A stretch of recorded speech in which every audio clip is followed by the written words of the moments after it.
Hey language learners, welcome to Fluent Talks English. Today we're revealing the English mistakes that make native speakers cringe. If you've ever made these errors, don't worry, you're not alone. Let's fix them together. Mistake 1. Number 1, I'm agree. Nope. In English we don't say I'm agree, just I agree. Drop the am and you'll sound instantly more natural. Mistake 2. Next up, I lost the bus. Unless you misplace the entire vehicle, the correct phrase is, I missed the bus. Save lost for your keys and your patience. Mistake 3. Here's a big one. How we call this? Native speakers say, what do we call this? Use what for definitions and save how for methods like, how do you spell this?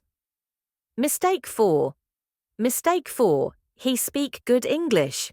2 fixes here. First, add that S for third person, he speaks. Second, good describes nouns, like good food. For verbs, use well, he speaks English well. Home is special, no preposition needed. Just say, I need to go home. But remember, go to work, go to school, just never go to home. Mistake 6. And now a mistake so common even natives get it wrong. I could care less. If you could care less, you still care.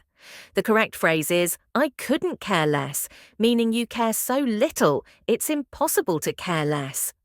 Want more cringe-worthy mistakes? Let us know in the comments which error you used to make, and don't forget to like this video and subscribe to Fluent Talks English for more language tips. Hit that notification bell so you never miss a lesson.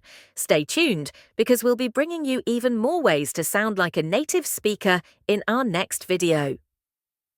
Thanks for watching, and remember, every mistake is just a step toward fluency. See you next time.